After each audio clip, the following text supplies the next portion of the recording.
Universal Force TV. Dear viewers of Universal Force TV, I wrote and published a novel in Tamil in the year 1984 with the title Raji Idu Unakaga. Now, Mr. Premkumar of Samyuktha Computers has brought out the novel in audio video form in English. The characters and incidents in the story are imaginary. Please see, hear, and enjoy. Video 9. Raji, this is for you, author. Universal Force, Bala. Chapter 8. I'm not the only cause. The college principal called the vice principal and informed him of some administrative decisions he had taken, and as if to show his concern for him, he remarked, Mr. Ramamurthy, I have some happy news for you. After enjoying the unexplained happiness on the vice principal's face for a few seconds, he continued, I have appointed a secretary for you. You can hand over clerical work like typing and filing to him. I have given it as a temporary appointment. We can think about making it permanent later. The vice principal replied with a smile, Thank you, sir. I have not asked for a separate secretary so far because the administrative expenses of the college should not increase. Lakshmi, who works in the English department, is my friend's daughter, and she is helping me in her free time. Now that you have appointed a secretary, Lakshmi will not be needed. I am glad that you have made this arrangement without my asking. It is all right. I too have a share in the honor of my vice principal. After 6 months, give me a report on the ability and conduct of your new secretary, said the principal, and sent the vice principal away. The next day, Lakshmi explained to the newly hired Nelson about the assistance he had to do for the vice principal, and entrusted him with the work she had been doing so far in her spare time. After 3 days, the principal asked Chandran and Lakshmi to come to his room. He made them both sit in silence for a while in the 2 chairs opposite him, and was rapidly reading the letter in his hand. It was puzzling, but heartwarming for Lakshmi that the principal sent for her and Chandran at the same time. She sat quietly and humbly, as if she was unaware of the intimacy between Chandran and the principal. Lakshmi understood from Chandran's nonchalant smile that he had nothing to fear from the principal, and that he had influence over the principal. The principal looked at Lakshmi and said, Miss Lakshmi, thank you for your voluntary assistance to the vice principal so far. Now that he has been assigned a separate secretary, you no longer have that work. I wanted to ask if you can help the college administration in some other way, as you helped the vice principal. Lakshmi humbly looked at the principal, as if asking him to continue talking. The principal continued, I have given Chandrasekhar a lot of work as a representative of the management in the union and as magazine editor. Can you share as much of that work as you can? Before the principal could finish asking, Chandran interrupted with urgency. Sir, why you are giving trouble to madam? I will take the help of the students and do the work. While speaking to the principal about Lakshmi, Chandran reluctantly but fully made his point, even though he knew that his interruption was uncourteous. The principal, with a slightly angry face, reprimanded Chandran, Mr. Chandrasekhar, don't interrupt me when I am speaking.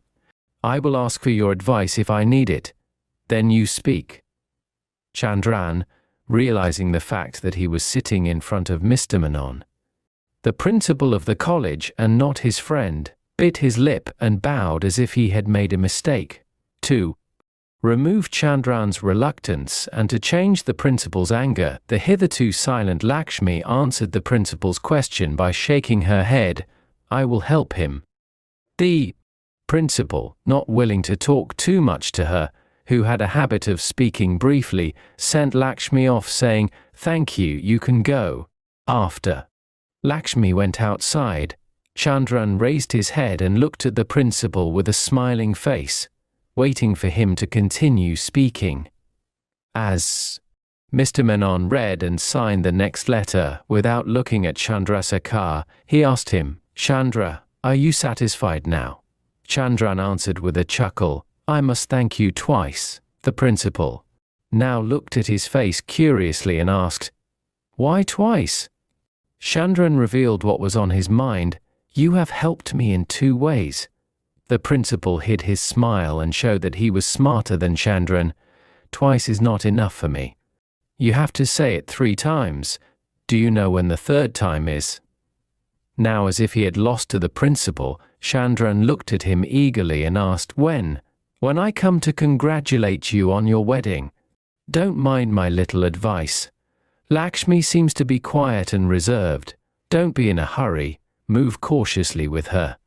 The principal finished speaking and pressed the calling bell to call the peon. Chandran left the principal's room with a smile. Although not as fair as Rajeshwari, Lakshmi had a toned body and a complexion that cannot be called dark or fair. She spoke kindly to everyone in a soft voice and developed a charm and dignity of her own. Unlike some women, she did not have the habit of talking loudly and laughing to attract men's attention. Even though she was close to her fellow teachers and students, she did not copy them in any way. Lakshmi spoke with respect for men and did not neglect anyone. But she gave the impression that she did not expect anything from anyone. From the beginning she valued Chandran's talent, but she didn't want to get close to him. She knew very well when the love between Chandran and Rajeshwari started and grew.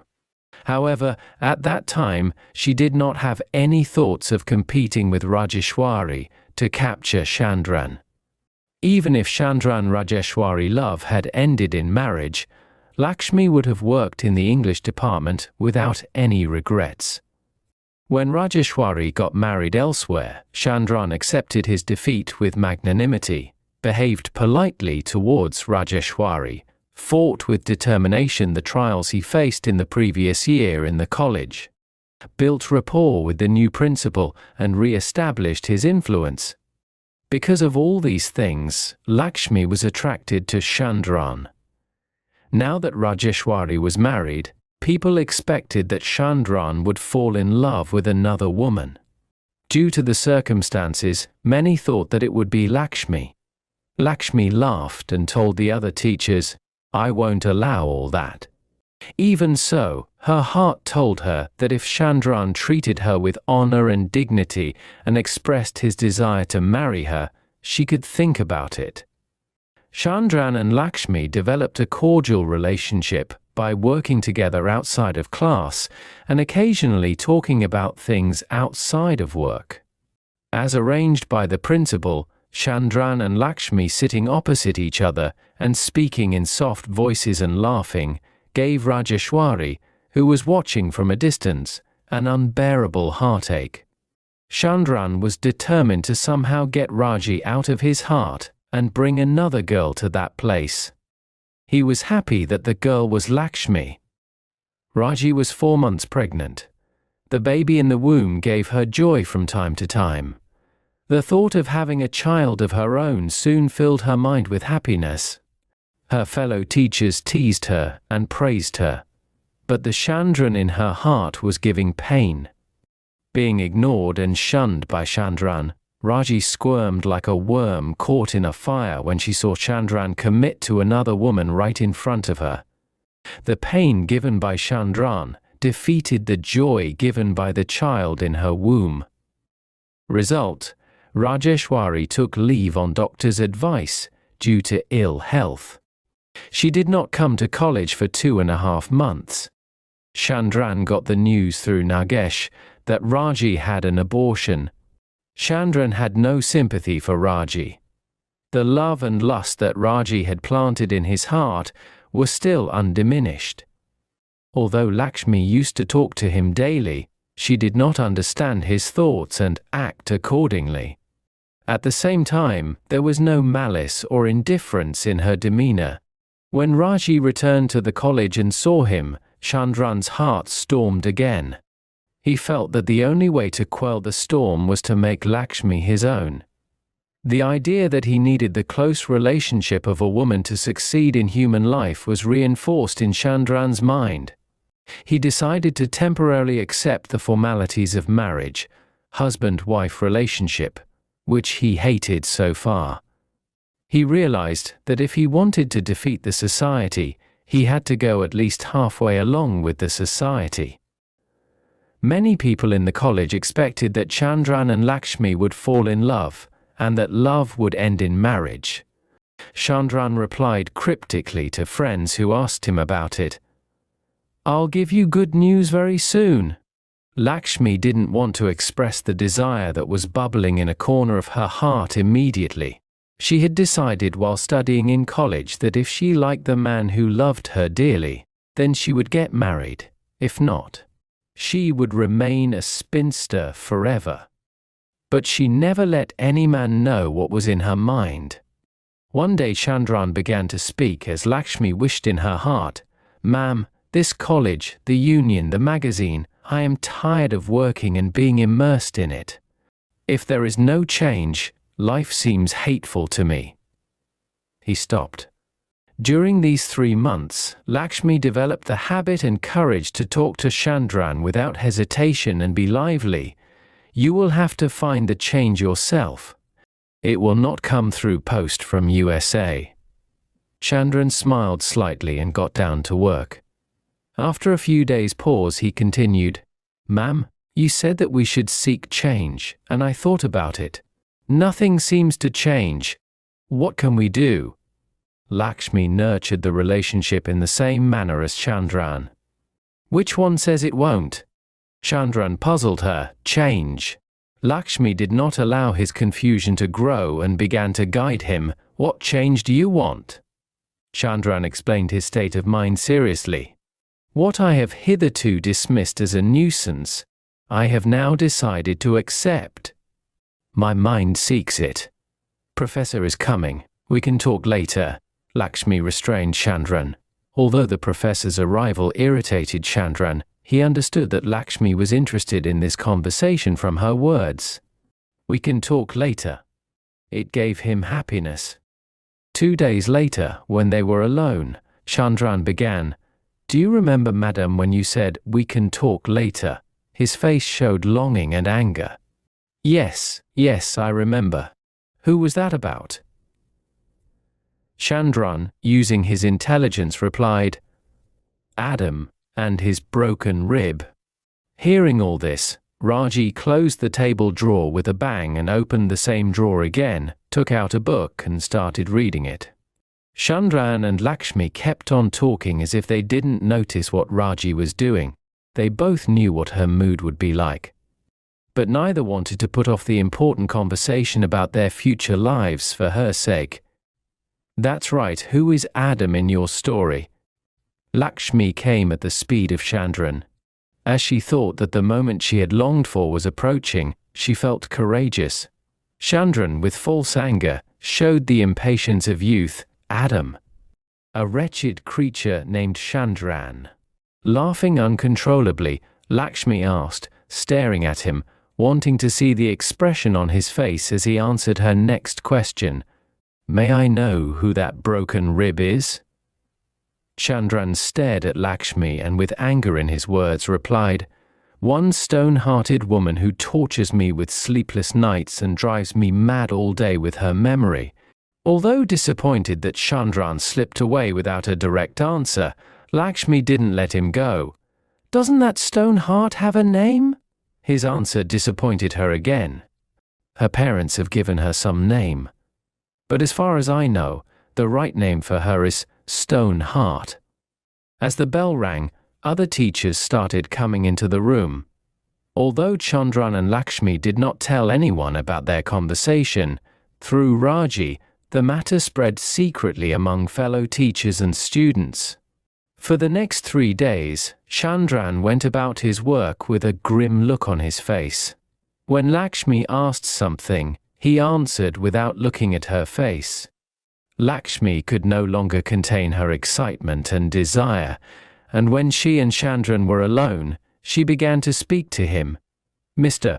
Chandra, could you reduce your anger for a minute and look at me? He knew that if he saw her, his angry look would change to a smile on his face. For the first time, Lakshmi called Chandra, and it touched his heart. Can you look at me with less anger? Looked like, can you change your attitude and accept me as your wife to Chandran? Chandran looked up. Lakshmi's face, which had initially been calm and meek, indifferent and smiling after getting close to Chandran, now showed longing and desire. His eyes also showed the same feelings with a slight smile. She understood Chandran's attitude well. She realized that he would never say "I love you" directly to her. Instead, he would torture her for the rest of her life. Lakshmi did not want to become another Raji and spend her life in hellish torment. After more than half a minute of expressing her longing with her eyes, Lakshmi brought her lips together and asked a short, direct question. Am I stone-hearted? Chandra felt like hugging her to his bosom instead of saying anything in reply to her hoarse question. But the table between the two stopped him. He took her right hand with his right hand, pressed it to his lips and planted a kiss. Her eyes were looking down. She did not withdraw her hand. After the kiss, he gently placed her hand on the table. A feeling of pleasure spread through both of their bodies. After enjoying it, Lakshmi spoke as if about to cry. Just one request, Chandra. Don't ignore me like you ignored Raji. Before she finished saying that, tears welled up in her eyes. She wiped them away with the fingers of her left hand. The words of Lakshmi, who unhesitatingly and daringly devoted herself to Chandran, pained him as if 100 arrows pierced his heart. He regained composure and replied, Lakshmi, I will keep you happy. I will keep you with honor. I will keep you with me. Trust me. Please trust me. Tears covered his eyes. Okay, somebody may come. I'm going to the library, Lakshmi said and left. Wait a minute, Lakshmi. You blamed me for neglecting Raji. I am ready to accept any form of punishment for that crime. Chandran is responsible for Raji's present condition. I don't deny it. But Chandran alone is not responsible for it. The whole society is responsible. Before he could finish speaking, tears began to flow from Chandran's eyes, one after the other, streaking down his cheeks. Well, why are you crying now? Wipe the tears. Lakshmi went to the library after admonishing Chandran. Chandran wiped his eyes and continued his half-written essay entitled, Let's Await the Judgment of Time. Incomplete. Friends, we shall meet again next Friday at 8 p.m. Bye.